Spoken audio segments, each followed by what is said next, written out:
اللہ صلی اللہ علیہ وسلم کے پاس ایک صحابی آئے اور عرض کیا، یا رسول اللہ، سب سے بہترین عمل کون سا ہے؟ تو آپ صلی اللہ علیہ وسلم نے ارشاد فرمایا، جس کا مفہوم ہے نماز کو اس کی وقت پر ادا کرنا۔ یہ حدیث ہمیں سکھاتی ہے کہ اللہ کے نزدیک سب سے پسندیدہ عمل نماز ہے، لیکن صرف نماز پڑھنا کافی نہیں، نماز کو وقت پر ادا کرنا سب سے افضل عمل ہے۔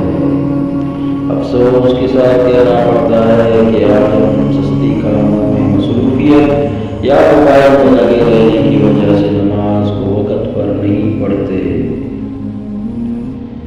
مگر یاد رکھیے میرے بھائیو،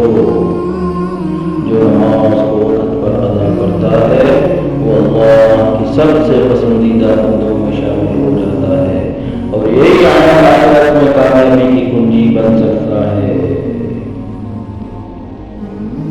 آج سے عہد کرے نماز کو وقت پر ادا کریں گے، کیونکہ یہی سب سے بہترین